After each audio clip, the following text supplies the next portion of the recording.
Hi everyone and welcome to the final of Solve for Tomorrow by Samsung. Great that you're here today and of course great that you're joining us virtually online. And if you want to be an active part of this event, you can do so. For example, you can comment below that live stream or you can share your thoughts and opinions on social media by using the hashtag Solve for Tomorrow.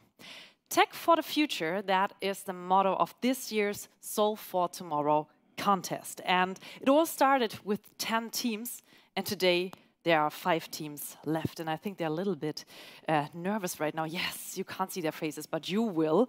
5 teams are left, and you will see their pitches today. So a round of applause here, and for example, some likes at home for our 5 teams: Greenlist, EP, Checkup, Ingrid, Paged, and the Animo. Welcome here.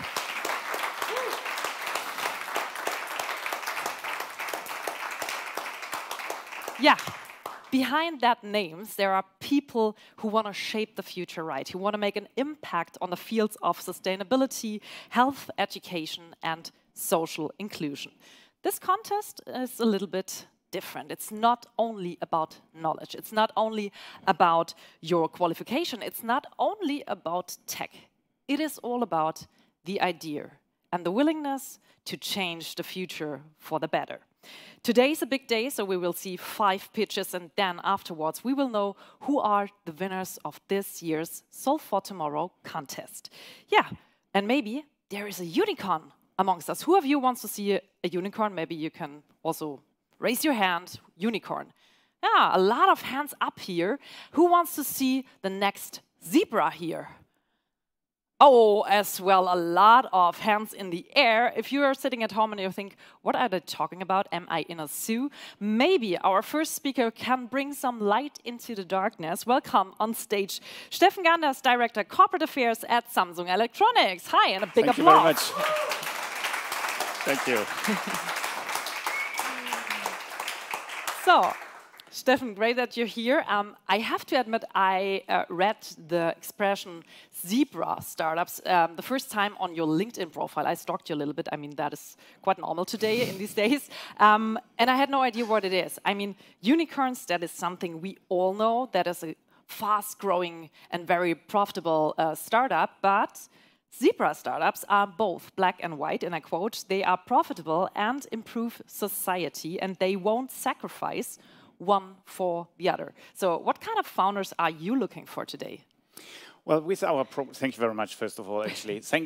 With our program, Samsung Solve for Tomorrow, which is, by the way, a global program, we have actually put a theme on top, which is actually tech for your society. So we are actually a young generation, and we are facing a lot of challenges in the future, which are environmental ones, which is a healthcare issue. I mean, we have demographic developments which are facing or leading into a big challenge for us in some point. We have educational transformation. We have a lot of questions around how digitalization is actually transforming our everyday life. And we would like to inspire a lot of young people who use the technology in order to find solutions, in order to challenge these challenges we have. So find solutions around it.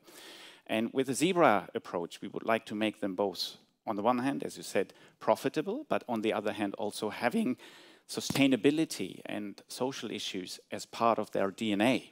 So that means, in the end, having just only the sustainable part, then maybe we do not have this attractiveness for investors.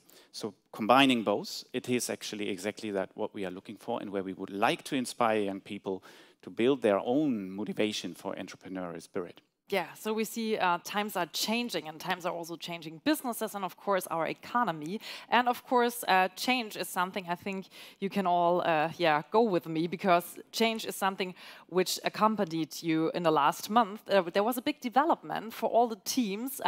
Maybe you can tell us and the audience at home what's going to happen today. Well, with the first event where we have actually asked them to pitch their idea, which is a very, very early stage. So it was not a ready startup, but it was just the idea, combined out of different kind of perspectives, people with different kind of experiences, with different kind of background and education. It is actually the system behind. We would like to combine different views in a specific solution. And from that point, they pitched the idea. We had a kind of a boot camp first where we brought in a lot of experts from different kind of sectors. It was corporate sector, it was Fraunhofer Institute. We had a science part. We have very pragmatic people who are already very experienced in startup founding. And out of this, we had and given them the chance to more focus the idea. And this is what we see today. So we are very, very excited about what you present today and what we can then find and get actually an assessment from our fantastic jury today so that we can also further support them in the next part of the whole program. Yeah, so no pressure, guys. It'll work out. Yeah, no pressure. Samsung is a lot. Samsung is innovative. Samsung solves problems today and tomorrow. What Samsung isn't, though, is a startup. So what kind of expertise can you bring in this project? And of course, what have you learned from this project? We are a tech company. We are very, very much convinced that technology can help actually to overcome these challenges we have in the future. And from that point, we would like to bring in the technology on the one hand. I'm very proud that we could really motivate a lot of our colleagues in Samsung Germany to act as a mentor so that they helped also the creation and more focusing of the ideas. And furthermore, certainly, it is a technology we can bring in. But in turn, we are a huge company. And huge companies also are very, it's not just only Samsung, I would say. It's more that big companies are actually a bit heavy to move and difficult to move and transform in some point. Startups can even give this inspiration back to big companies. And when they have a good idea, which is on the one hand sustainable, and on the other hand it is even, well, profitable, then also these big companies have a motivation to implement these ideas. Maybe they can learn and they can also transform themselves better from internal. So we need this inspiration and this kind of mindset of entrepreneurial spirit, not only in startups, we need that in the companies as well. And this is actually what we have learned a lot about this program, where the motivation behind these startups is actually what fascinates us.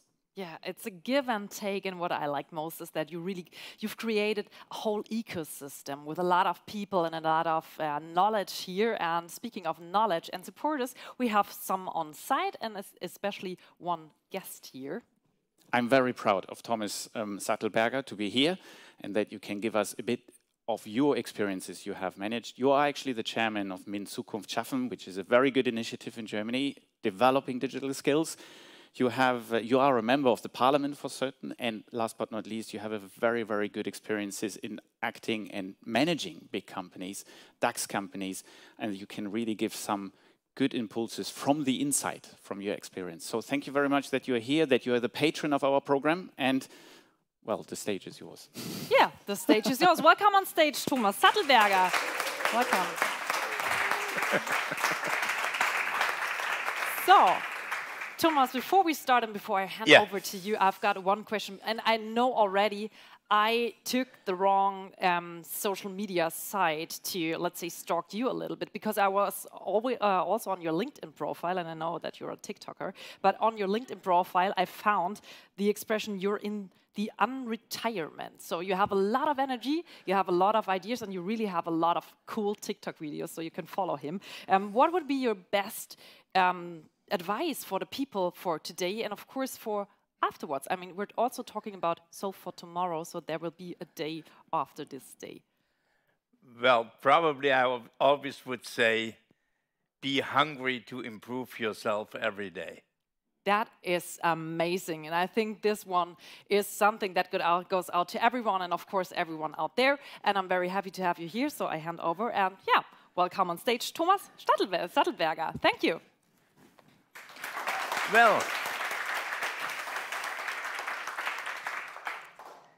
Well, dear Zebra community, if I might say so, first of all, I'm very happy to be the patron of this competition. I'm deeply involved in the startup ecologies. I'm deeply involved in the Zebra ecologies, and I increasingly see that even the high-tech, the ones who only have technology in their mind, develop the DNA of becoming sustainable. I had 2 days ago a huge conference in the evening, several thousand participants with space startups. And they talked about ecology. And they talked about how they get all the Satellitenschrott out of the space. Those key issues, and they are really, I think, the ecosystem of this new generation is really developing well. Well, how does Germany perform in social enterprises, in social entrepreneurs, but also in social startups? Well, as a manager, facts first. 2% of the 3.6 million enterprises in Germany are social enterprises. So that is roughly 70,000.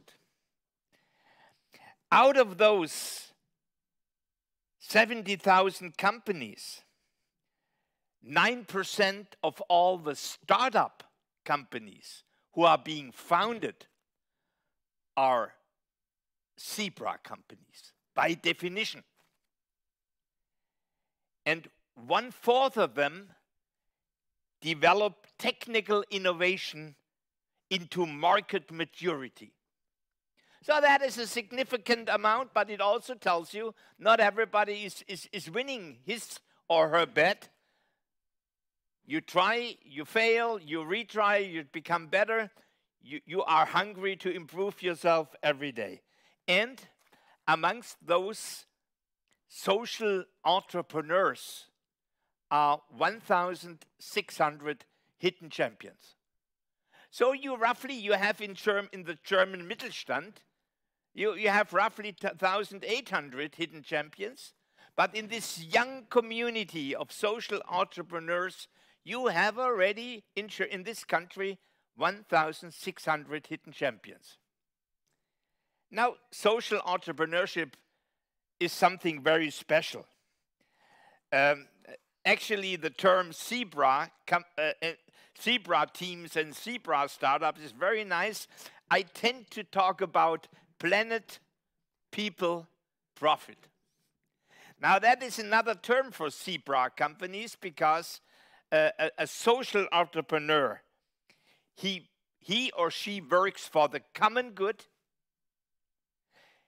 He or she has an ecological or a social cause which is overarching, but it's an entrepreneur.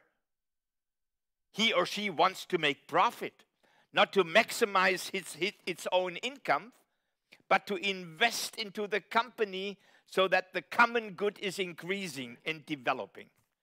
So money is not something bad, but money is something nice if you can really enlarge and scale up the common good. Actually, technological and social innovation very often goes hand in hand. A lot of technological innovations create the need for social innovation afterwards. For example, I'm heavily involved with a company in Munich which is making a platform-based labor market approach for refugees. So it's using the platform economy to bring future refugees into jobs, or online universities, which are, so to say, developed out of the platform economy. So very often technology and social and ecological costs go hand in hand. Sometimes I say high tech and high touch. High touch is something where you really have a hand for the people, for the customer, for the society, for the social welcome of people, and high touches means also taking care about the planet. In the overall, still a rare species, the zebras, despite all the growing numbers, but still a rare species. Plenty room for growth. One reason is the flourishing welfare state in this country. And the action of the civic society is underdeveloped in comparison to the Anglo-Saxon or the Scandinavian world. A second reason is we are a country of cars, machinery, Maschinenbau und Anlagen. Yeah, our technological variety is underdeveloped. But also the connection of technological innovation with aesthetic innovation, with social innovation, with artistic innovation, with ecological innovation. What a hard drive for the car industry to transform for the planet and for the people. In the Anglo-Saxon world and in the Scandinavian world, we had a good movement from STEM to STEAM, from science, technology, engineering, math, towards science, technology, engineering, arts, and liberal arts and math, where you bring together really not only the art of engineering, but also the art of sociology, the art of philosophy, the art of history, and so on. And this combination needs to happen in this country because STEAM is fueling the innovation. So what does that mean? We really have to foster the founding spirit, the founding culture, and the support for teams, for startups, out of schools, but also out of universities. And we also have to increase the maker spirit and the entrepreneurial spirit of everybody involved, because a world only with founders probably is not reasonable. But we want to be a maker society, a society which takes its own fate in his and her own hand and tries to make the world a little bit better. So we need to involve everybody who wants to co-create a maker society. Congratulations to the host, Samsung. You joined now the national initiative MINT, which is the German acronym for STEM. You joined that, and you are now part of a huge educational community which is STEAM-oriented. What are the biggest worries of social entrepreneurs? All of the founders, not only the Zebra companies, 37% say bureaucracy. Zebras say 43% see bureaucracy as the most important part to overcome. The normal founder, 23% say we lack business competencies. People in the Zebra business, 33% say they lack business competencies.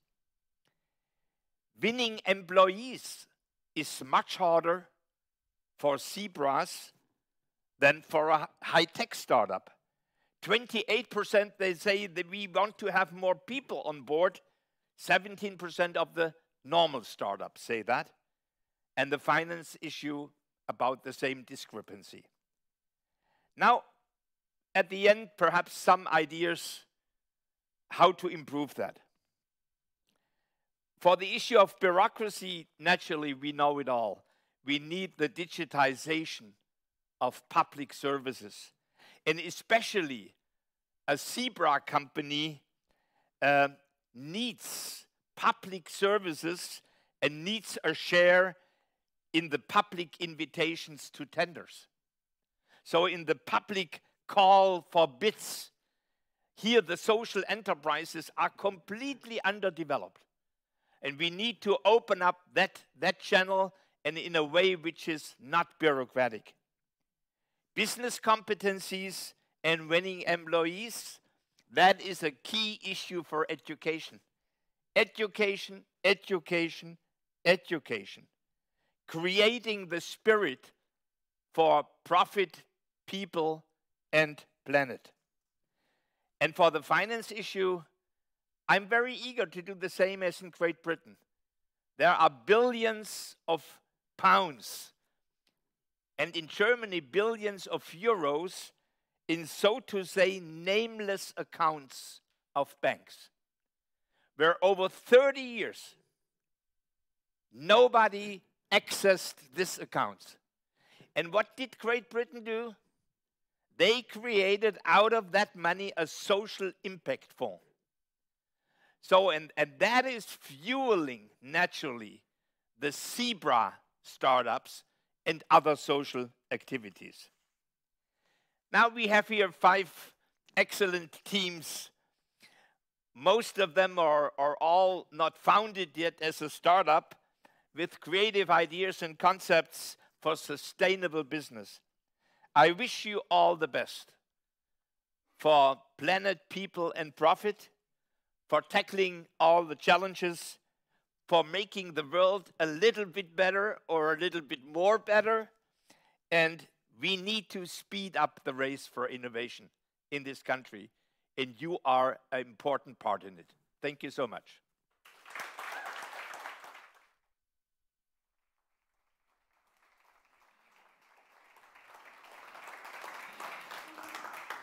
Thank you so much, Thomas. I think your toughest competitor today is not one of the other teams. It's Thomas with his inspiring and passionate keynote. Wow, what a performance. Thank you for that. And as I mentioned before, I was on your LinkedIn profile and I saw the tagline there. For the future, we need movers and doers. So thank you very much for your moving and active support for Solve for Tomorrow. Well, Walter Disney was rejected by banks over 300 times because they didn't see the potential of his ideas back then.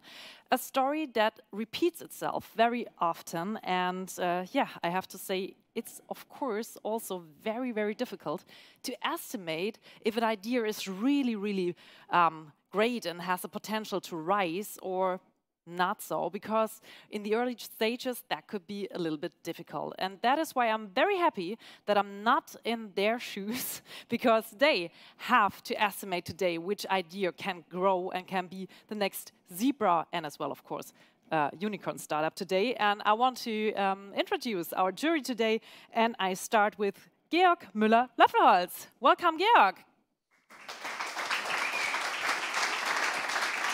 Thank you. So you're one of our jury members, and this is a really tough task today, I think. You're the managing director and CPO at Cornelsen Verlag. Question for you. So since you're the CPO, you concentrate on procurement. Do you have an eye on how shoppable the ideas are today?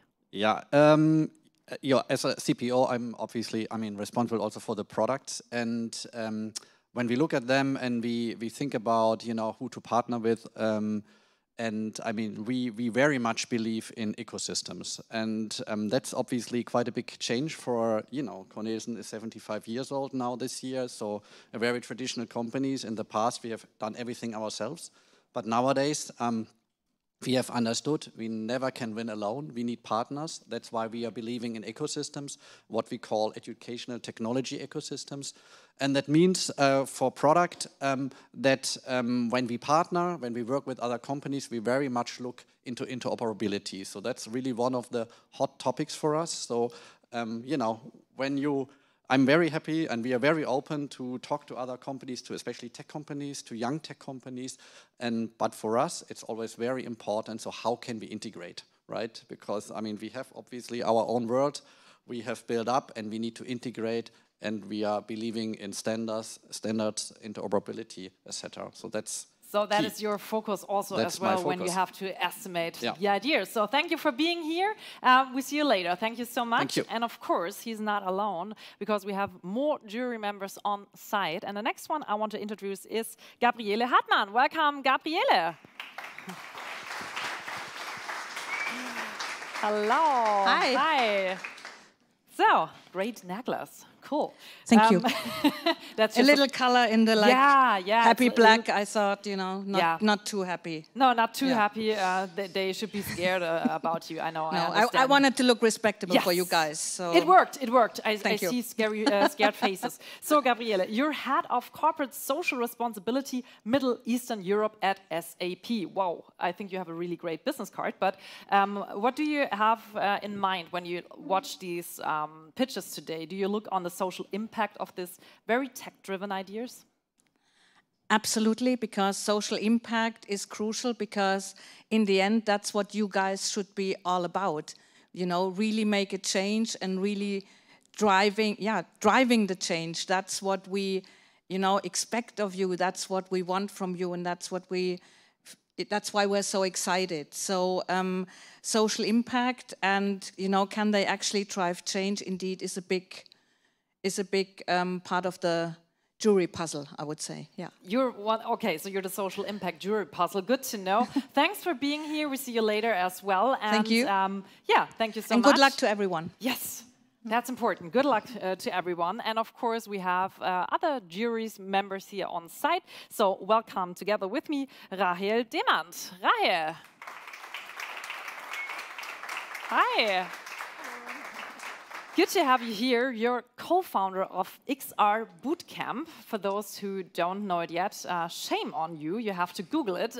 But let me give you a little introduction what XR Bootcamp does. It's a global online academy offering VR and AR development courses. So I hope that's right. So do you focus on the development potential of the ideas later in the pitches? Yes, so much. I actually wanted to mention that in the virtual reality and augmented reality world, we are creating a whole new reality. So there is so much potential for new ideas, and I know that we have one of the teams focusing on that. So that's awesome. And since I'm working in the VR AR industry, and that's interlinked with many other technologies, of course, I also know quite a bit about the others. So, and I'm very, very much looking forward to see all of your final pitches, and wish you also good luck. Yeah, you see, we have here really experts on site. Thank you so much. We see you later again. And now our last, but of course, yes, applause. It's a little bit new for the people here, because normally you sit on screens like you and you don't clap around there. So you can really give up applause when we have people on stage. And our last but not least member of the jury is Torstenberger. Welcome, Torsten. Hello, good afternoon. Yeah, now you see it's working again with that applause thing. So, Torsten, you were standing there and you were thinking, okay, they're talking about development, so nothing left for me, because you are Director of Business Development at Samsung Electronics. But of course, I have another question for you. For a business development, you have to scale your company. That is a really, really big part of it. So you need, as a base, a really good business plan. So do you focus on the business plan behind the ideas? I do very much. And as you remember probably from the first pitch that I went my presentation, it was all about the idea. It was really getting a good idea out there. And that's great. You can really have an idea whenever you think you should have an idea. So you can have a drink or two or something and come up with a good idea. But how do you bring it down that it really makes profit, that it really contributes to the KPI, that you can convince somebody to invest in your idea? That's really what I'm trying to do within Samsung, within business development. And we are also big fan of ecosystems. We want to expand our ecosystems. We are surrounded by a tremendous amount of products, many of those you see here already, many of those you see also in our pockets and hands. But these alone, they are not really that great. They are really great at becoming great user experience when you enrich them with ideas that fuel our ecosystems. And that's what we're constantly looking for, expanding a business in the direction. That's not that we always do everything ourselves, and that's what we need. And I'm very happy that I support the Solve for Tomorrow initiative here, and wish everybody very good luck. Thank you. Thank you so much. A big applause for Torsten. So you see, we have a diverse jury of experts and a lot of KPIs you're measured with. And I don't want to keep you longer in suspense because I think you're a little bit nervous right now. And so this is the point where we start our pitches. Every team has got 5 minutes. After 5 minutes, we cut this presentation. And then afterwards, directly, our jury members can ask their questions. And I'm very happy to have them here. And I'm so curious about their pitches. So we start with our first team, and they want to improve the fields of sustainability and social inclusion. Welcome on stage, the Anemoy.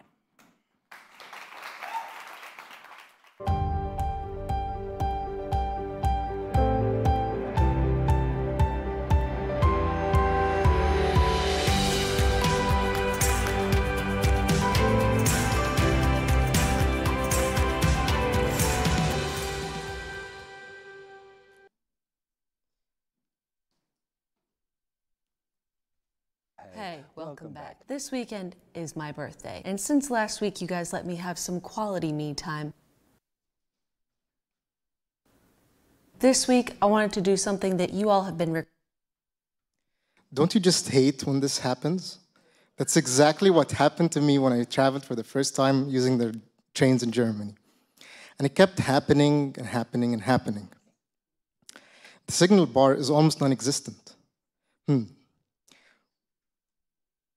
We live in developed cities, yet we experience similar issues. I mean, who here hasn't been through problems using Zoom or Teams?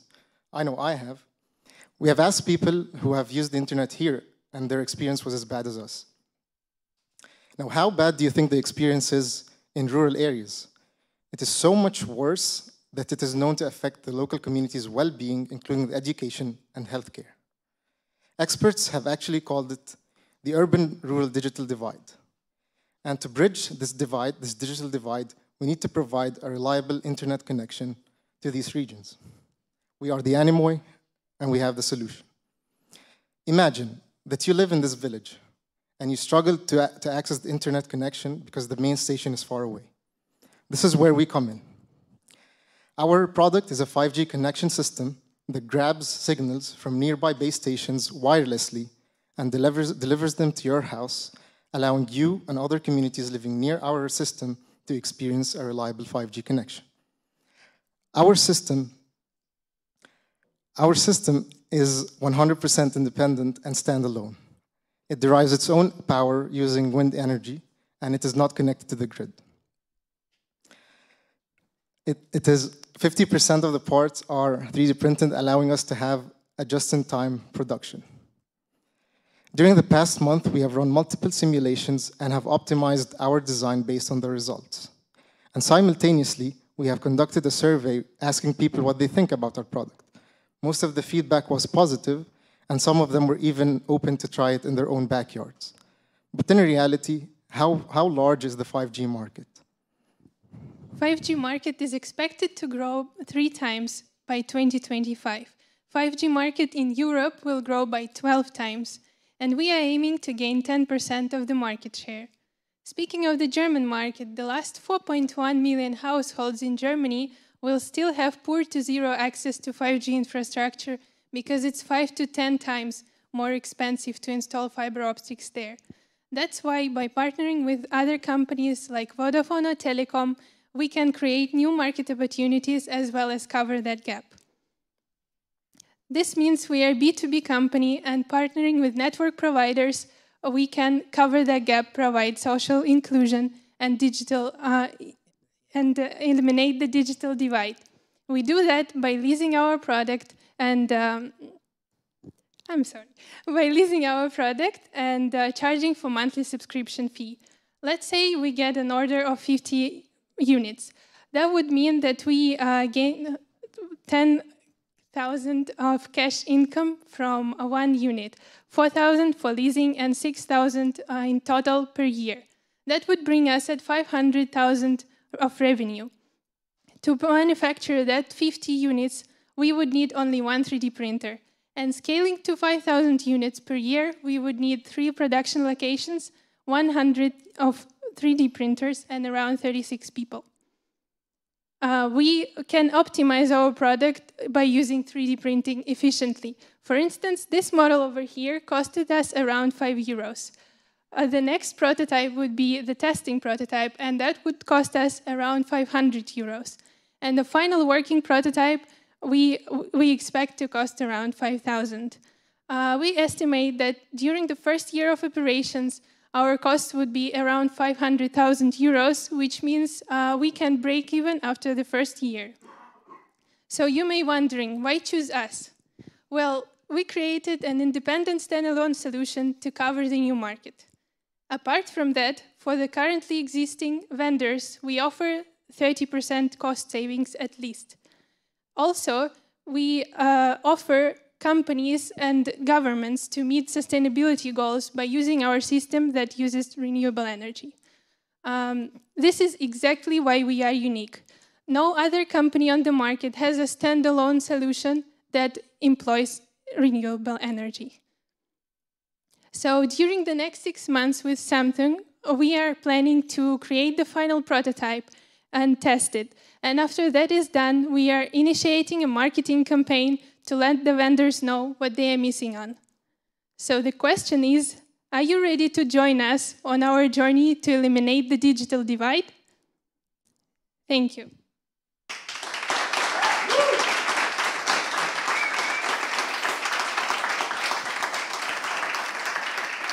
So, what an intro, and you really solved one task. You were just in time. That was good. So now is the opportunity for our jury to ask questions within 2 minutes. So please keep your questions short. Yes, Georg.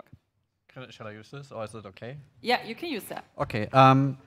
So basically, I'm just wondering, I mean, you were talking about 5G. But you have to talk into the microphone, sorry. Okay, so, yeah, so you were talking about 5G. I'm just wondering, because, I mean, the 5G wave is just taking place now. I mean, wouldn't it be smarter to focus on the next generation, so 6G? So this is a good question. So our system doesn't actually rely on the technology. So as it develops, we can just change the antenna and change our system design based on the requirements, and then provide the energy required to operate this antenna. Okay, next question. Yeah. So I've seen this for a while, and I think it's a great idea in general. I just wonder, I mean, is that the only way to solve this problem in the rural area? Have you ever looked at competitive solutions out there? So currently there's Vantage Tower, which employs renewable energy. Mm-hmm. They're still connected to the grid, which is so they're saying that the energy provided to them is renewable energy. But what we give is access to the last 10%. So there are obviously solutions like Starlink, but it's developed by other companies, and we're not going to compete with them, but we want to work with currently active vendors and help them reach this 10%, last 10% to market. Apart from that, those vendors have their goals of basically covering, if we are talking about the German market, of covering up to 99% of the German population, and technically they wouldn't be able to do that if we consider the costs that are connected to those last 10%. I understand. But from that 10%, sorry for the follow-up question, from that 10%... Just as a timekeeper, last question and short answer. Okay. From that 10%, you intend to get 10% market share? Was that the plan? No. So that 10% is actually not covered. Mm-hmm. So that 10% is not including the other 10%. Okay. Got it. Thank you. All right. Thank you so much. Thanks for your presentation. Thanks for being here. Big applause. And of course, you're joining us online, so you can also participate in this contest. You can share your opinions and thoughts on social media by using the hashtag #SolveForTomorrow. So we are interested in your opinion. Just go with your postings. And our next team is here on stage, and they want to improve the fields of health and social inclusion as well. So welcome on stage, Ingrid.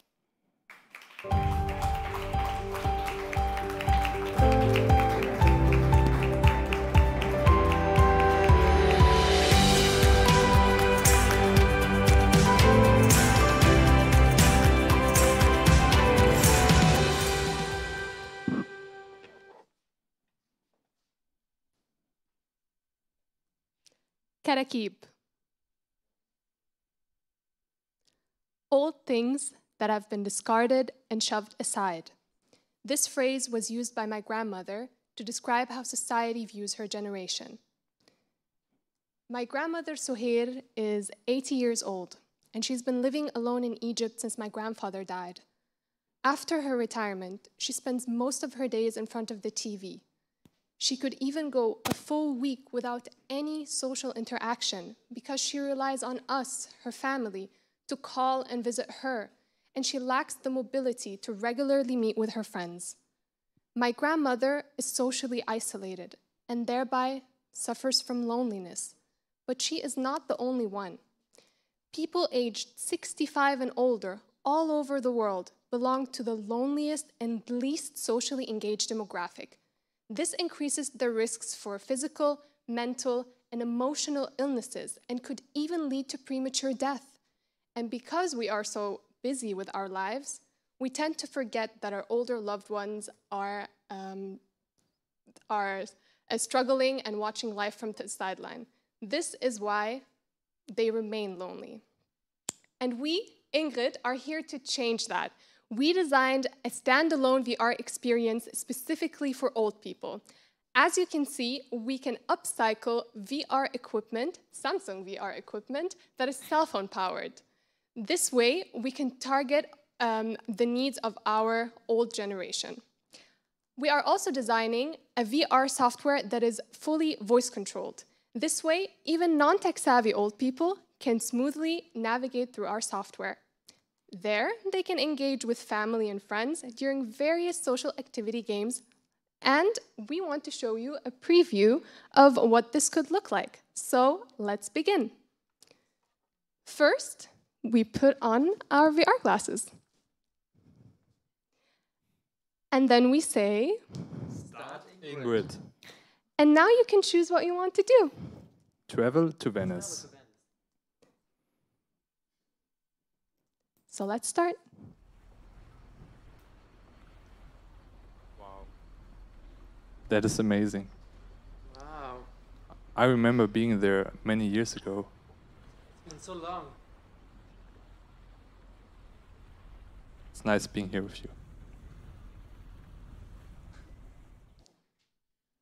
And that's all we want to show you for today. So let's take off our VR glasses again.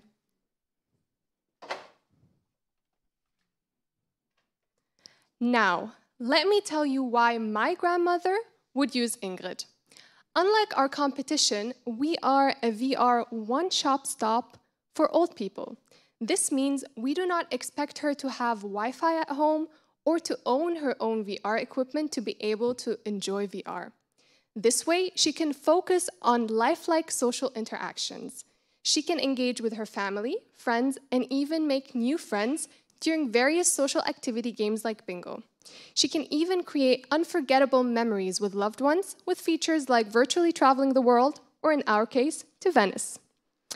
But most importantly, she will not just be entertained by our solution. It will also boost her mood and promote her brain activity, leading to a happier, healthier, and less lonely life. But now, let's take a look at the business side of things. Our solution is especially interesting to care insurances, care facilities, and care service providers. So that's why we tested it out with them. And the old people showed great acceptance towards our solution, and many even requested to try it out themselves. Also, the caregivers we spoke to were impressed by our solution and would adopt it in their facilities. Further down the line, we also want to offer our products to aging baby boomers to support active aging. A partnership with Samsung would speed up our go-to-market strategy dramatically. By using Samsung VR equipment and Bixby, we will be part of Samsung's ecosystem. This will provide us with latest features like 5G connectivity to enhance our users' experience. So, let's do this together. Let's tackle old people loneliness. This is our team. I am Florian and I will be the product manager and work closely together with Fabian, who will manage our software. Nada will focus on business development to drive growth and profitability. We also expanded our team with Marino, who is an expert in VR software development and Connie, who specializes in social work. And together we share one vision: to live in a world where we do not have to worry about our parents getting old and becoming lonely and feeling shoved aside, with the TV being their closest companion. And with Ingrid, neither do you. Start it, Ingrid. Okay, let's Thank you. I count that.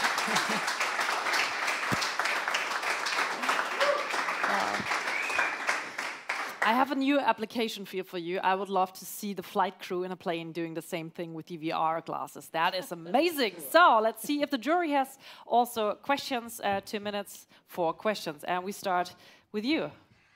I really enjoyed your presentation, and I think you're spot on. Seniors, it's a big issue. However, I was missing a little bit the kind of the medical side, because, of course, you know, getting older is nothing for weaklings. There are a lot of medical issues. You have a social worker on your team. How about, you know, all those medical issues with elderly people? So during testing, we discovered that glasses, for example, are no problem, and also like hearing aids are no problem. That worked all fine. The problem we discovered was dementia, which in worse states is it is too much to handle VR. So it would be for the population without dementia there. But with them, we had no problems. Exactly. And our solution is here to also promote active aging, which will prevent people from getting dementia later on. So it's not only just a solution, it's also preventative. So, next question. Yeah, Rahel. Yeah, great pitch. Improved greatly since last time I saw you guys. I was just thinking, because of the loneliness aspect as well, is there a way you have planned for interactivity or also communicating through the virtual reality headset, or right now are you just limiting yourself to with games like bingo, etc.? So we plan on using like lobbies, online lobbies, where other people either know each other and can connect directly to each other, or we have like lobbies where they can find other people in nearby areas and stuff. So yeah, we are fighting that as well. And just to add another thing, when we will provide it to people who live at home and have caretakers come take care of them, we will also provide them with a social calendar. So we will have specific events, like from that time to that time you can travel together to Rome, from that time to that time you can enjoy a game of bingo, and at last you can drink coffee in the Champs-Élysées. And that way they could also have like trips together and engage in that way. So I'm so sorry. Time is over. I know, Torsten, you had a question, but I'm sorry, I can't let There's you always ask that afterwards. Question. Yeah, there's always a tomorrow. Yeah. So thank you so much for your presentation. A big applause for Ingrid.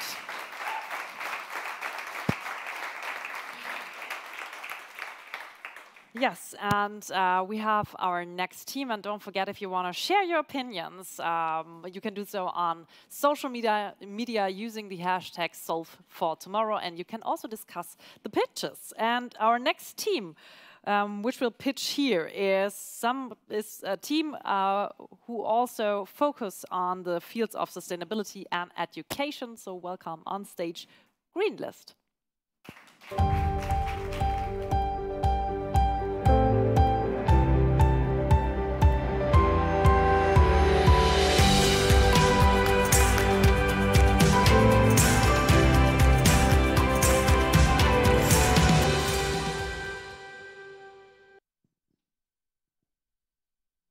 Let's recap 2021. This year we experienced fatal flooding, extreme drought, and threatening wildfires. Mother Earth is suffering. One reason: climate change. 30% of the CO2 emissions in Europe come from the food industry. Let's take Steve as an example. Steve uses his bike, follows Greta on Twitter, and fights for his future on Fridays for Future. But when it comes to sustainable consumption, he and his Gen Z peers, who are 8.1 million people only in Germany, are struggling to live up to their ecological values. And I think we can agree with Steve. Shopping sustainable is too complex and not convenient enough. And Steve is sure, if he doesn't change something, he will die of the effects of climate change. But maybe his parents will survive, but his kids will die for sure also. On SEA, we are struggling like Steve. We create a green list. And every user can save up to 1.35 tons of CO2 emissions when he uses green list. That's as much as not using a car anymore. Greenlist is the first app that enables you to shop sustainable and keep your budget. We know what you buy can change the world. Therefore, we worked extra hard the last 6 weeks to make progress. Last time, we showed you a clickable mockup. Then, this mockup we brought into reality. Showed it to our potential end users, the Gen Z, collected feedback, and then recreated our UI to have the best usability of our app. Here, you can see our recreated UI. You can manage your products, add products, change the amount, and you start your trip by tapping on Go Shopping. Then you choose your supplier and your eco level. And the eco level is the heart of our solution. It determines your price willingness to shop sustainable products. If you are a family with lower income, you just slide the slide a little bit to the left. But if you have no budget restriction, you slide that thing all the way to the right, getting the most sustainable products, no matter the price. But let's go shopping, and we tap on Greenest. Then our algorithm does a little bit of magic and tells you how much CO2 you save. In this case, 2.5 kilogram, or in other words, 20 kilometers driven by car. Then the algorithm provides you with the products you should buy. And here we have our list as an example. You can see River Biotoman. You're probably asking yourself, how do they get this list? So our algorithm collects all the products that are available in the supermarket, enriches it with price and availability information, and then our partner Eternity gives us the CO2 information. But Greenlist is not only sustainable, it's also a profitable business for 2 reasons. First, we provide a shopping platform where we get First, we provide a shopping platform where we get 1% commission per order per trade. Second, we will provide in-app marketing campaigns, as you can see with Kerrygold. With this sophisticated business models, we will lead to following figures. As you can see, with 344,000 users, we will generate a revenue above 9 million and will save up then more than 400,000 tons of CO2. So you're probably asking yourself, how do we get to this number of users within the first year? And we want to become the partner for the Samsung ecosystem in terms of shopping lists, and therefore we calculated a realistic amount of users we can reach this way. We are aware that Samsung has a very unique market position with devices for every life situation. So this way, Steve can use Greenlist on every life situation, on every device.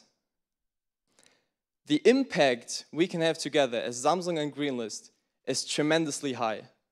Let us draw a quick picture. We can shut down an entire coal plant for 4 months with the result of the first year alone. So why are we the perfect team to take on the challenge with you? As business information technology students, we combine strong IT knowledge with the knowledge of economical knowledge that enables us to grow a business. Also, we work together as a team with different skills and interests, but we are still united in a truly trusting friendship. So, we are ready to change the world. And today, you can decide how Steve's future will look. So let us make a change in the world together. Thank you.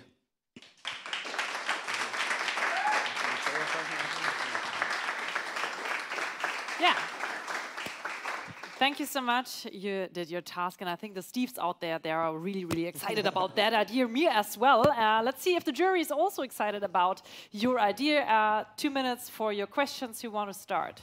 Torsten, do you have a question? I was rude. Not at the moment, sorry. Not at the moment. Any question left? Gabriele. If I generate my shopping list with Greenlist, I'm saving CO2, but do I then have to drive to several supermarkets to get all the products? That's a very good question. Actually, on the prototype you can try out later, you have the chance to choose your supplier. So we need to cooperate with different suppliers, and we will give you the choice where you want to shop. So only the products available in the supermarket will be provided to you. Thank you. So Georg, we talked about shippability. Yeah, actually, I have a little bit different question. I was wondering about the business model, because you were saying like 1%, right, as a provision, and I was just like wondering, because I mean, greenwashing is quite a big topic nowadays, and you know, I mean, have you thought about this as well as part of the business model? About greenwashing? Yeah, you know, like companies pay money because you know they produce too much CO2, and I just was worrying because you could help them, right? Of course, this is why we have like a dual business model, a dual business case. For once, we have this sustainable platform where we take the commission of 1%, that's correct. But also we have those marketing campaigns where we only address companies that provide sustainable products. Because obviously our target group is Gen Z that has an interest in shopping sustainably. So only the sustainable products will be advertised there. So, if that answers your question. So, and I think there's no time left. Thank you so much, and a big applause for Steve and Greenlist. So, that's almost the end of our pitch event. We have 2 teams left, and I'm glad to hear more about health and social inclusion by our team, Paged.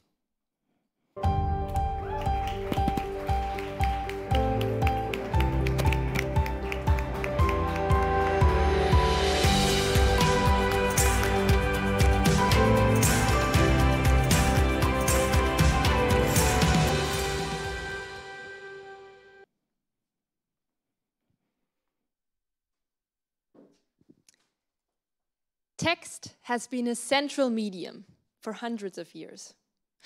Just as swimming in open water, reading is essential in the world of information. But people suffering from visual impairments, such as macular degeneration or dyslexia, have problems accessing digital information. We are here to change this. I'm Dana, CEO of Paged. We at Paged enable visually impaired people access to online information and provide millions with the accessibility they need. Our software enables individual customization of text-heavy websites. Let's have a look at how this works. Hi, I'm Dennis, CTO of Paged. This is Nina. Nina wants to gather information about the upcoming election. She visits Valomat, a website for election decision support. But Nina has dyslexia. She can see the text, but the letters move around. Luckily, Valomat offers the software of Paged. With one click, she can select from various features, such as a dyslexic-friendly font, and increase readability by a lot. Most important, her customizations are saved in her user profile and adapted to any other website with the software of Paged or any other device she uses. On top, Nina gets customized AI recommendations on which features match her needs best to maximize her reading experience. This is a totally innovative feature in the area of accessibility. With this, both Nina and Valomat are now perfectly suited for an inclusive future. Paged connects visually impaired people and companies with text-heavy online content. Paged is a social B2B startup. Our users are visually impaired people, but our customers are companies. Our flexible subscription system offers opportunities and solutions for any size of business. Digital inclusion is crucial for our modern society. In German-speaking countries, more than 11 million people are visually impaired. Across Europe, more than 100 million. The consumer power of this group is enormous, making it very important also for companies. Paged will start with early adopters from the German market, and we're looking forward to have Samsung at our side. There are competitors of Paged, but none of them follow the focus as we do. Paged has its focus on text-heavy content as well as individual user needs. Our future is bright. 2022, we will start beta testing, and until 2025, we will be market leader in Europe. Therefore, the Solve for Tomorrow challenge is a unique opportunity for Paged to grow. Together, we are the perfect team to drive digital accessibility. Dennis is a PhD in computational neuroscience, and as CTO, he is responsible for product development. I am finishing my master's degree in psychology, and as CEO, I'm in contact with visually impaired people and companies. What do we need? Paged needs 20,000 euro for prototype development and testing. We're also looking for users and customers for first collaborations. On top, we are seeking media support to provide web accessibility with the public attention it needs. Paged is creating solutions that are essential for our demographic development. Together with our Samsung mentors, we've made great progress in making our vision reality. In the digital future, everybody, regardless of their impairment, has free and easy access to online information. Get in contact with us, and we're very much looking forward to working with you. Thanks.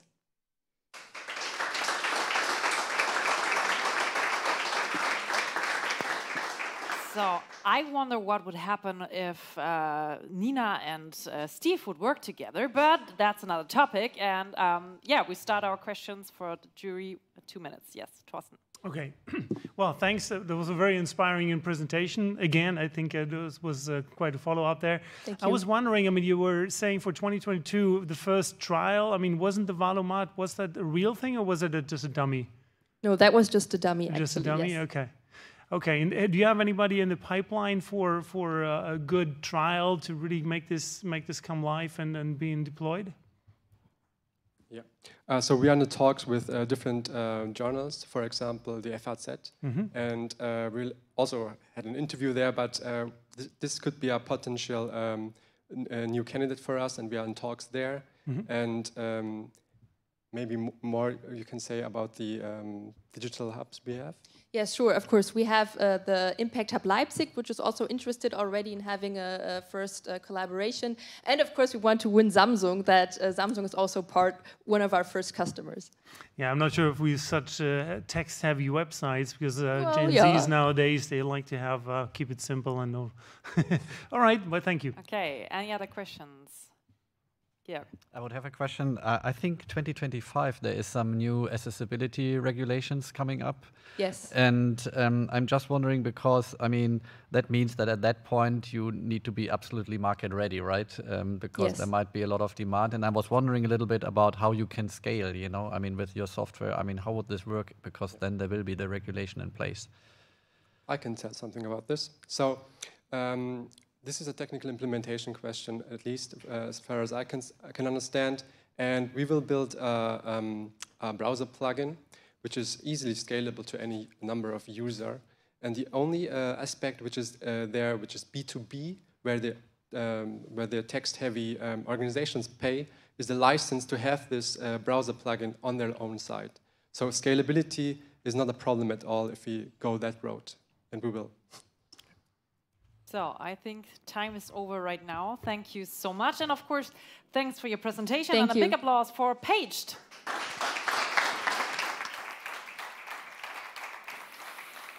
Yes, it is not easy to wait until the end, but also it's a chance to be best remembered. So here's our last, but of course not least team to pitch their idea. Welcome on stage, EP Checkup.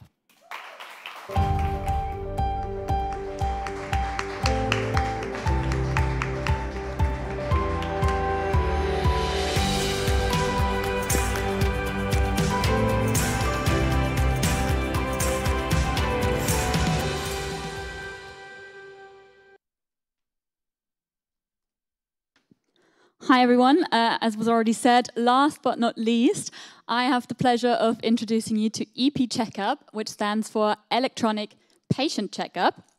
And it is a communication tool between medical staff and relatives of patients who cannot communicate effectively. And it is truly for the benefit of everyone involved. Let's jump into a short introduction. So, hi, my name is Katarina. I'm the founder, and I've come up with EP Checkup because a couple of weeks ago by now, my grandfather suffered a very severe stroke that unfortunately left him in the hospital without the ability to communicate. So that meant we as a family relied on medical staff to provide us with sort of daily updates about his well-being, both physically and emotionally, and turns out they don't. For a number of reasons, which I'm going to talk about shortly, but basically it meant that we were left in a really horrible situation. And so my vision for EP Checkup is to provide you with up-to-date information on your loved one's well-being and development, no matter where you are. Now, the problem EP Checkup is addressing is actually quite a systemic one. So despite the fact that numerous studies have shown that communication is absolutely vital for the well-being and happiness of relatives, patients, and actually also medical staff, there's currently no satisfactory solution. I've talked to relatives, I've talked to medical staff, neither party are happy with the current situation, and some of that also have to do with current patient-to-staff ratios. So in theory, in Germany, in an ICU unit, intensive care unit, there should be 2 patients per staff member. In reality, it's more like 3 to 4. So you can imagine any solution addressing this current communication gap has to be super time efficient. And there now is a solution. So what EP Checkup is, in essence, is a voice message. The way it works is you've got patients and medical staff on the left, and EP Checkup bridging the gaps to relatives. Imagine a Samsung tablet next to every patient's bed in every hospital. We're using an NFC tag. Medical staff can log on, push one button, record a message, release, send. And then you, as a relative, can use a secure TAM procedure to access this message on your own smartphone. All of this is done using anonymous patient ID. Obviously, data security, GDPR are big concerns here. And I've actually already had a lawyer draft a preliminary consent form that relatives would have to sign prior to being able to access the app. We're also going to use voice or voice to text to allow accessibility to people who might be hard of hearing or maybe blind. And we're going to use Samsung Knox, a secure data container that will contain the app to ensure ultimate data security. What will the interfaces look like? So on the left, you've got your own smartphone. You can see you have a new message. You can request a TAN. You've got the other buttons, account settings, FAQs. And on the right, you've got the tablet, what it will look like to medical staff. Press one button, record a message, send. You can see the last couple of messages you recorded, though they will be deleted after 2 days. Now, what does the market look like and what's the outlook? And before I jump into it, I want to say that this will be a B2B solution. So it will be sold to hospitals as a package. You've got the tablet, you've got the app, you've got Samsung Knox. And theoretically, the market is huge because obviously this doesn't just apply to ICU patients. It could be any patient in any hospital because what EP Checkup does is streamline communication. For now, though, we want to focus on the 2.1 million Germans in the ICU every year. That's 1 in 40, so 1 in this room easily. And they're spread across 1,152 hospitals. That's our initial target customer. I say we now because while I'm alone at the moment, I've now recently gotten on board a developer. I have a senior medical advisor, and I'm very lucky that I've got good relationships with staff in 2 hospitals, 1 in Austria, 1 in Germany. And nurses there are super eager to keep working together on this solution and make it perfect for everyone involved. Hopefully, this will soon lead to trials in selected care homes and or hospitals. I say care homes as well because we might run initial trials there simply because patients can consent to their data being used in this way, and it just allows you to skip a couple of steps in the beginning. So I want to leave you with a quote from one of the nurses I've talked to recently, and she said, "I would love to be able to send my patients' relatives a short update about how their day was." So you've got relatives who want the information, you've got medical staff who wants to provide it, and now EP Checkup is here to connect them. So all that's left to say is stay connected, get your EP Checkup. Thank you.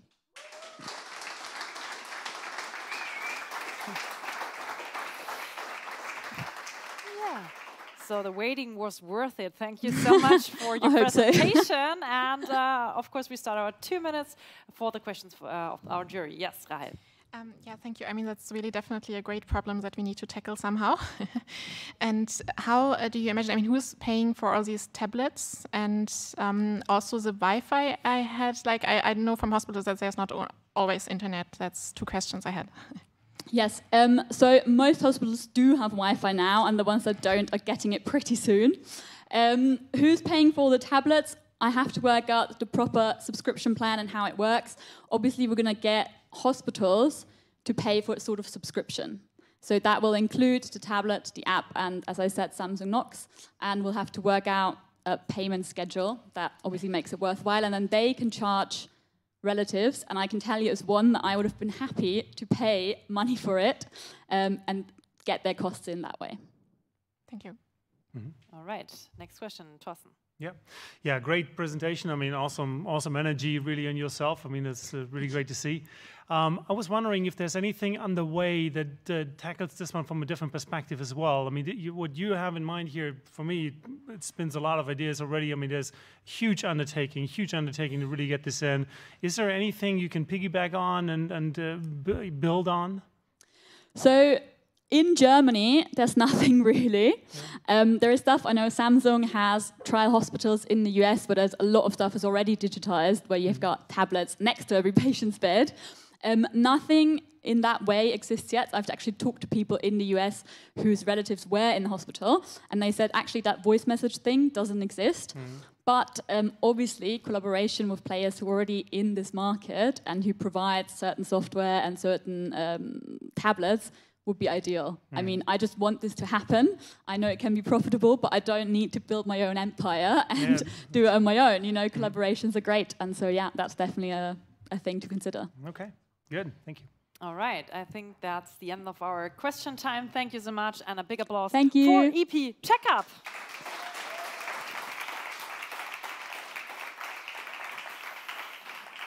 Yeah. A lot of diverse ideas, and that is the point where we have to say goodbye to our jury, but just because they have to discuss the final decision, and after 10 minutes they will be left, hopefully. I hope there won't be too much discussions, and we will know who is the winner of this year's Solve for Tomorrow contest. And of course, you can discuss in the internet, on social media, or, for example, below this live stream. Share your comments, share your opinions on social media by using the hashtag Solve for Tomorrow, and of course you can guess who is winning. So let's make a bet out of it. We will see who the winner is in about 10 minutes. So please, wait for that decision. And in the meantime, I have the chance to talk to, let's say, 2 people who are totally into the topic entrepreneurship and startup. One of them is a former winner of Solve for Tomorrow, and the other one is a role model in terms of founding and startup business. So welcome on stage, Franziska Weser, founder of Heartucate, and Ali Malachi, CEO of Future One. Welcome. So I take this chair. No, yes. So here we are. Great to have you here. So the Solve of Tomorrow contest. If you were to give one hashtag for this contest, what hashtag would you use for it? Ali. I would use the word future. Because it's all about having a better future, so we want to be in, and I would say it's future. So, what would your hashtag be? I would go for collaboration, because I think it's about merging a lot of really precise disciplinaries and to create something together that you couldn't create on your own. 2 very good hashtags. You can also use them in your comments and your opinions on social media if you want to. Before we talk about your time as attendee here in this program, Ali, let me ask you that question. I mean, you're really an influencer in the topic of founding and startup world, and it's one of the basic things a startup has to learn and has to do, pitching their ideas. So, are you impressed of those people here? So when I started my own startups more than 10 years ago, the one thing I learned is if you don't have money for marketing, you are the marketing. And what I saw today is that it's so good seeing people who really believe in an idea, who know how to bring it to someone else who's maybe interested in it. And what you see, so with all of these founders, it's always the same. When you're an investor, you always invest in the team. Never in the idea, always in the team. And so what I saw here, I can really tell you guys, you are ready for the future. It was impressive, it was great. Yeah, I can really just subscribe that. Franzi, hard to Kate. It's so difficult today for me. Like hard educate, to Kate. just with the heart. It's simple, but my mind is like, oh my goodness, I'm still so hyped from all these pitches. So hard to Kate.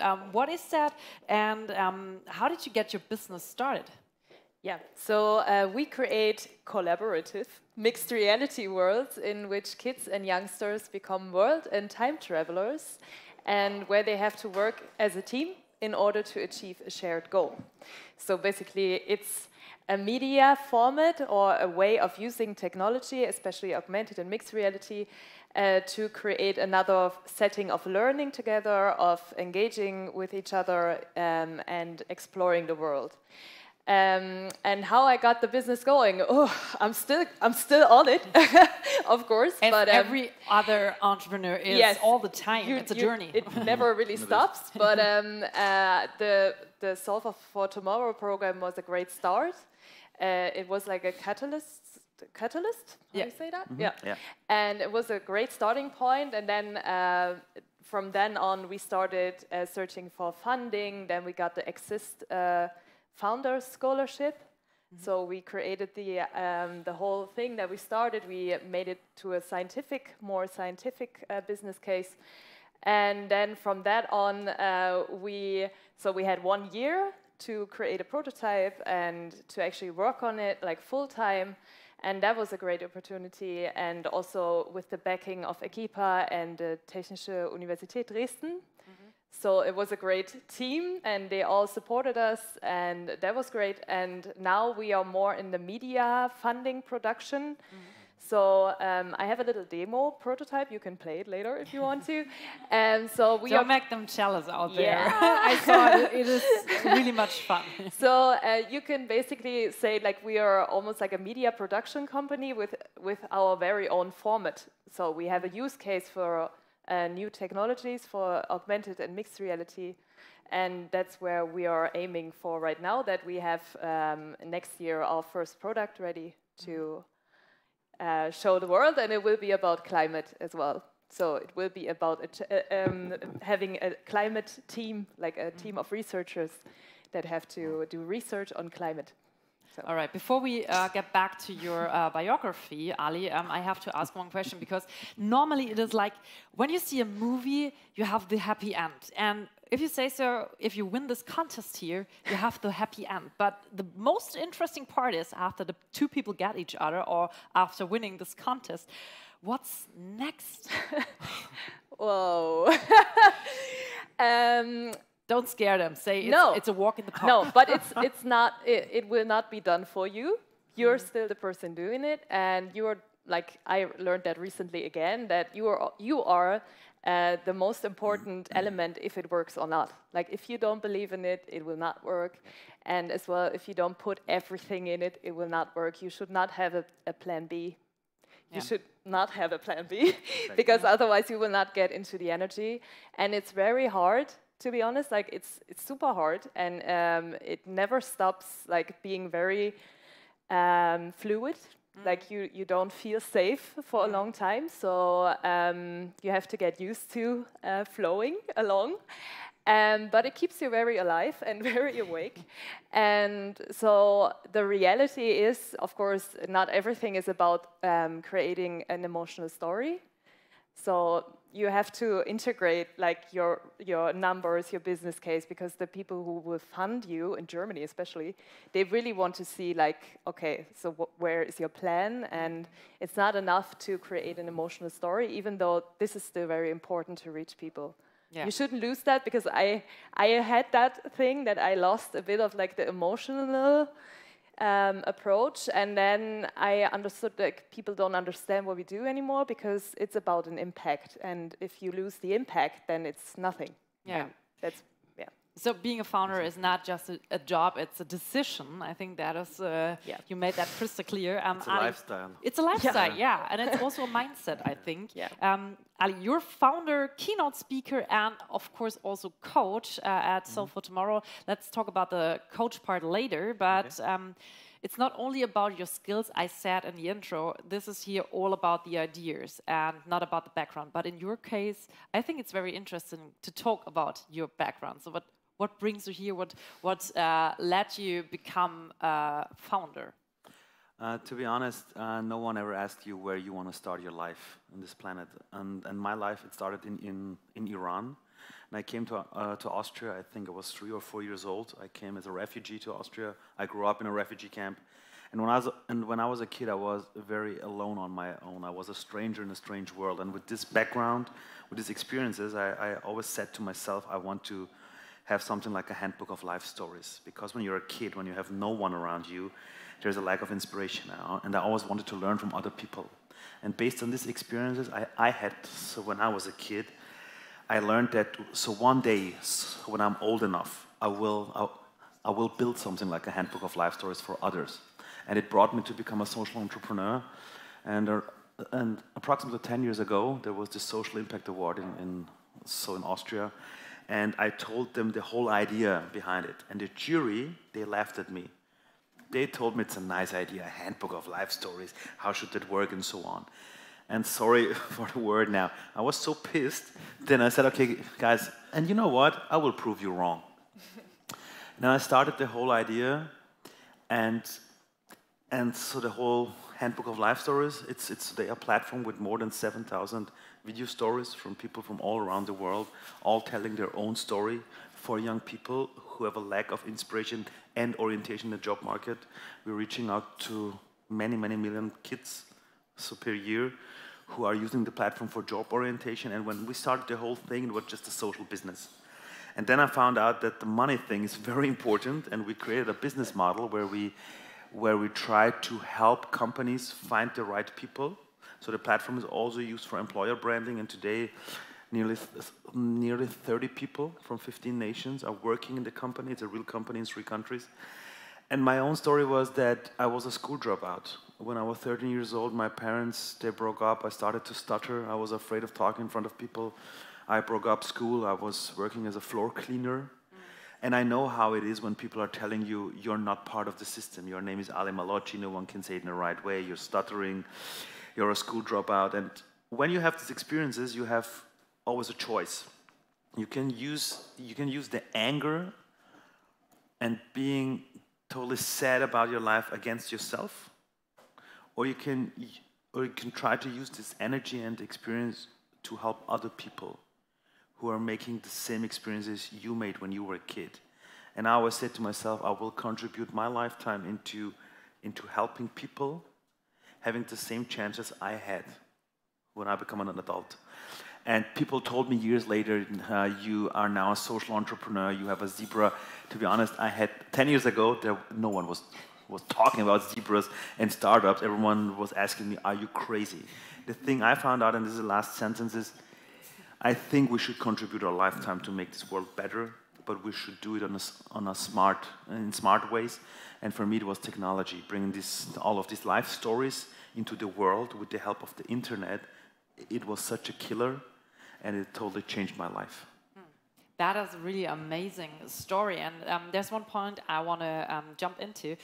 You said there were people who were laughing about your idea, and you just still you moved on. But for me, I'm also an entrepreneur, so I know it's hard. And these times they are coming. Beware of them; they will be there. And I know that a lot of people struggle with that one question. I mean, I talked about Walter Disney, who was rejected by banks over 300 times, and of course Thomas Edison, who found 300 different ways how a light bulb isn't working. So when is the point where you have to say, okay, I just have to show stamina and go forward and push forward, and where is the moment where I have to, where I have to admit that this idea isn't working? Because I think it's a very different, a very difficult path and balance. You have to be aware of your ego. If it's just an ego thing, don't start with it. If it's, but if you start something and you see the solution in front of your eyes, and you know that it's going to work in a way, and you know that the world needs it, so really needs it, and you can feel it, in this moment you should walk your way. And the thing is, people always think it's only the idea, but 99% is the execution. Always, in everything you do. It's like falling in love with someone is easy.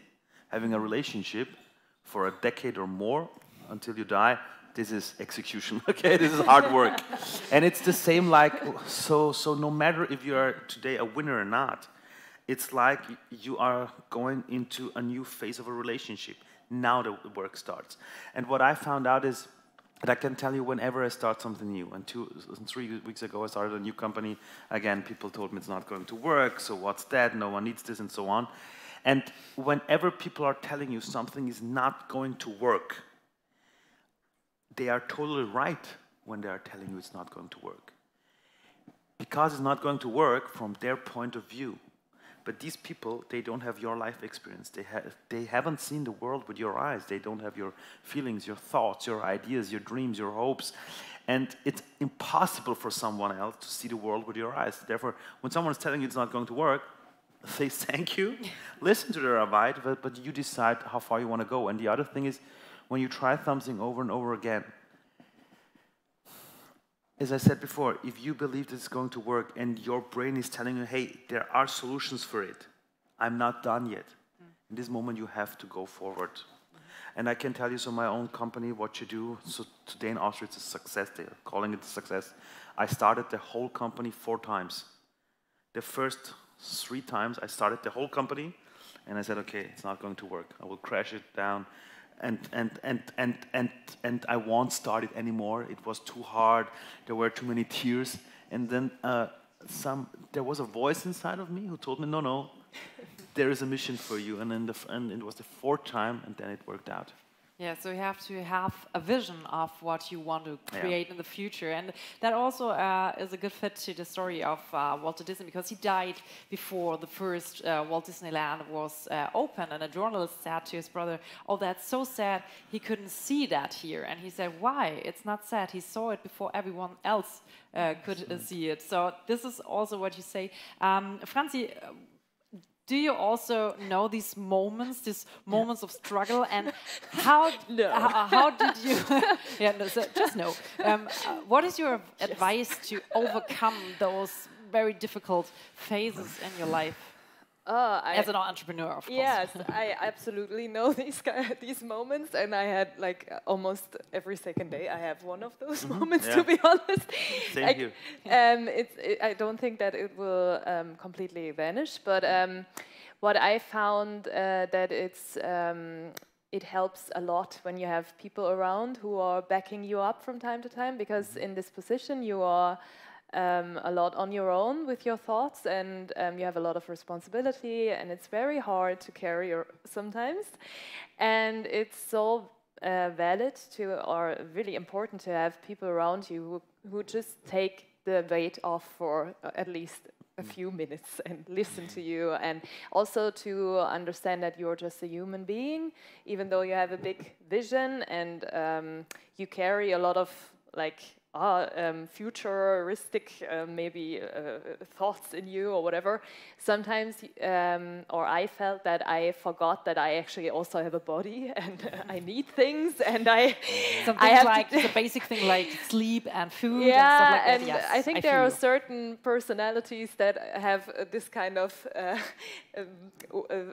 like a flaw, you know, that you tend to forget that you also need things, and you also need to have boundaries, and you have to take care of yourself, because you are the vision, you are the idea. So if you don't make it, then there is no vision either. And I had to learn that very hard, that I am also important, that it's not just all the other people that are involved in executing it, but also that I am part of the execution, and I have to be healthy and content, and it really helps to have people around you who are also able to actually take parts of your working fields away from you, because there are a lot of people who know what you should do. So I had a lot of advisors during the last 2 years, but they never took away work from me. They were just telling me what I should do next, and you need to have a team that actually takes on responsibility. Yeah. And advisor is a good keyword, so let's get back to your role as a coach here in the Solve for Tomorrow project. What was your task, and how did you experience the last weeks and months? So my task was speaking real talk. So my job was not to tell them, hey guys, you're great, you're wonderful, your idea is going to change the world. My task was to see if they really are totally in the idea, or if it's just a nice weekend hobby for them.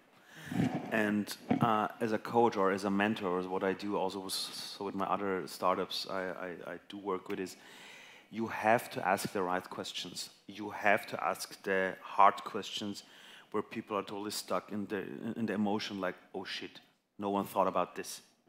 And it's always the same thing. It's the business case, it's the money, it's the team thing. It's who is doing what. When you ask a team who's responsible for HR, who's responsible for this and that, and everyone is telling me, oh, I don't know, you know you have a problem. And so I'm always the guy who is asking all of these questions, because when you have started so many companies, you see the structure, you see where it's going to crack or fail, and it's never the tech, it's never the market, it's never the customer. 99% it's the founders team, always. And I'm the guy who's asking the right questions. I hope I'm asking the right questions. I'm pretty sure you did. I hope I do, okay? I'm pretty sure you did. And you can be honest later on, okay? Guys. Honest feedback. And I see that our jury is back, so last question from my side. I mean, the title of this project is Solve for Tomorrow. And if you Google tomorrow, you'll find a definition, and the definition is, tomorrow is the day after today. So for the next day, and that is just a metaphor, what would your advice be for our teams? So just a short advice for the teams before we reveal who's the winner of the contest. Okay, so an advice for tomorrow, yes. Right? For tomorrow, which is a metaphor. Okay, to keep the core in whatever, sorry, that was German. With whatever you do, to never lose the core, why you started doing it, because this will keep you going even through hard times. That's a good advice. So Ali? I would say, starting with tomorrow, learn to fall in love with the process. It's never being on the top of the mountain, so which is the base, how you're going to feel lucky in life. It's never if you're winning an award or not. It's what you're learning. Learn to fall in love with the process of life and being part of the journey here. Yeah, that is a good advice as well. I always compare this with the picture when you're at a beach in holiday and you see the children building up the sand castle, and then afterwards they jump on it to destroy it, and you think, what the heck are you doing? The whole day you were working on this castle of sand, and then you jump onto it. But it's not about the result, it's about the way to get the result. And that is my advice, and I say at this point, thank you so much, and a big applause for Franzi Weser and Ali Malachi. Thank you so much. Yeah. So, ladies and gentlemen out there, and of course your teams here on site, now is the moment. I think it took a while because there were a lot of discussions about who the winner will be of this year's Solve for Tomorrow contest, and I'm very, very interested in the results. But of course, I won't present them. I couldn't because I was here. I have no idea as well. So let's unveil the winners of this year's Solve for Tomorrow contest. And therefore, I welcome on stage again, Rahel.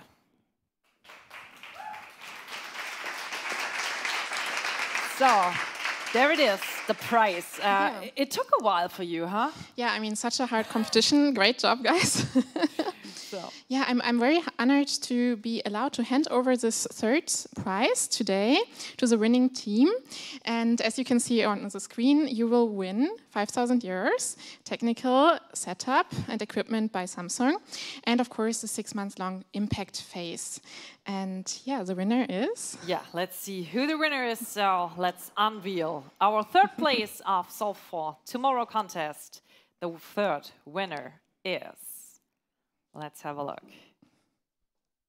Here comes the result. The third winner of the contest is... Greenlist! So, guys, come on stage. Wow. So, who wants your trophy?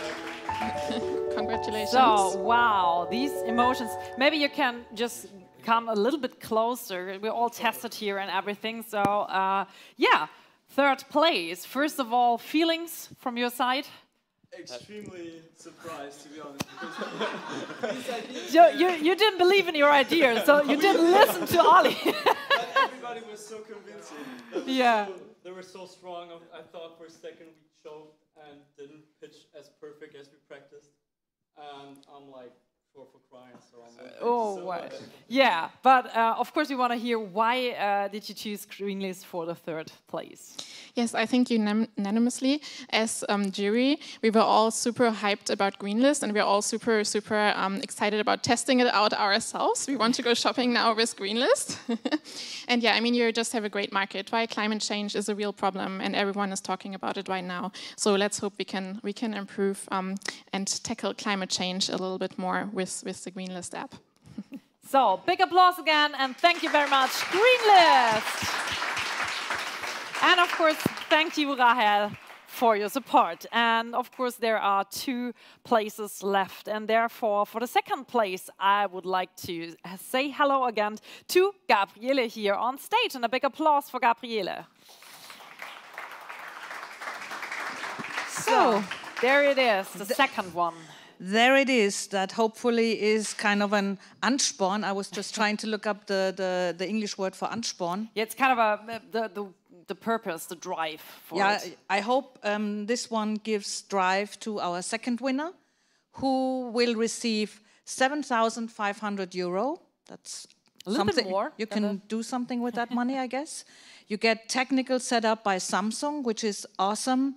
And you will participate in the impact phase, which lasts 6 months. So, shall we? Let's see. Yeah, of course. I think if I look at the faces, I think we have to. So here is our third place of this year's Solve for Tomorrow contest. The winner is, in the second winner. The second place is for Ingrid. Wow.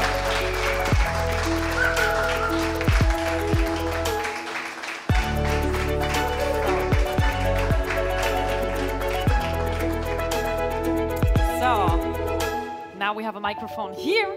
Yeah, congratulations. How are your feelings? We are very, very happy, and we are just looking forward to working with you guys. And we want to especially thank you for the amazing mentors we got, who without them we wouldn't have come that far. And we're just happy to be partnered up with you. That's all we're feeling. That's amazing. Yeah. So, Gabriele, why is Ingrid on the second place? Because we thought you really tackle a very important issue that nobody dares to talk about, which is we all get old. So that is a very important issue, and we all wish you the best of luck. And we hope that you will also use the 6 months to maybe explore beyond virtual reality, to see maybe there are other technologies that might also serve your purpose. And we wish you all the best, because it's so, so important what you want to achieve. Thank you. Thank you so much. A big round of applause for Ingrid, our second winner of the Solve for Tomorrow contest. And finally, there it is, the moment where we want to unveil who's the winner, the first winner of this year's Solve for Tomorrow contest. And I'm happy that I have support for that big task. And here is Torsten again. So. You are smiling. I am. You had the toughest task today, but now the best task, because you want to tell us who's on the first place of this year's contest. But first of all, what do they get? Well, first of all, let me say this is not only the one winner. Yes, it's the first winner, but you all are really well done. Thank you very much for participating. Really well deserved that you get your placement here. Excellent. But there's only one first place, that is true. And the first place gets 10,000 euros.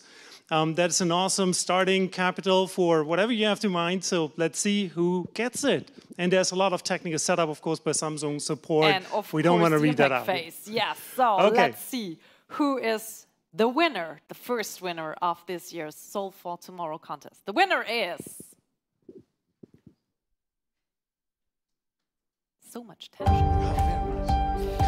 So, this is the first place in our Solve for Tomorrow contest, and the winner is EP Checkup!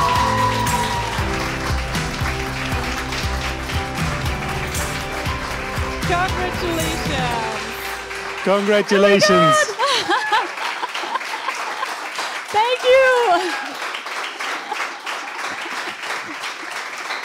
Wow. Thank you. Thank you very much. So, first of all, I think when your grandfather, he said he will be proud, right? I really hope so. So, you're happy. Okay. But before we hear some more words of you, Torsten, why EP Checkup? That was, in fact, a close one, I have to admit. It was really close. Well pitched. I mean, all of you, and also the second place, this was so close. But, of course, there can be only one.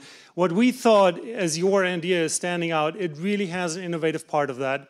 It's something that hasn't been done before. I'm curious that we find the right building blocks to really make it happen. I know this is quite a work to tackle and quite some road to go. But with your motivation, with your energy, your passion, and your way of doing this, I'm pretty sure we will succeed together. Thank you so much. You're welcome, welcome. Yeah. Shall we hand this over then? Of course. It's yours now. Help you with. So, big applause again. I've only ever won participation awards when skiing and stuff, so this is my first actual award. And you really well deserved it. Thank you so much. You can stay here for just one moment. I just want to say thank you, of course, for tuning in, and for all of you here today, the 5 teams, the 5 final teams. I think you all deserve one round of applause right now from everyone, because you're all winners. Woo! Yeah.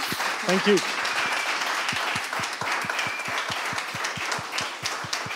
And maybe you don't know that fact, but zebras, they are really tough travelers. They travel over 300 miles just to find food and water. And I think this is stamina, and I think this is something which you can keep in mind for your own path. The world is waiting out there for you, so go and shape it.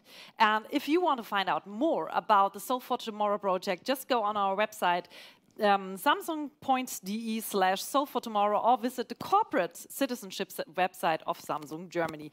Many thanks to you all here on site, and of course to you online out there, to the teams who inspired us today, to our jury who had a really, really tough task today, and of course big thanks to Akipa and Samsung who were our hosts today.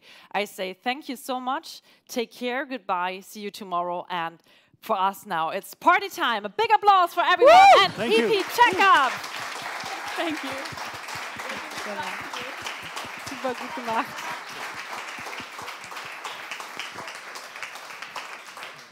Super.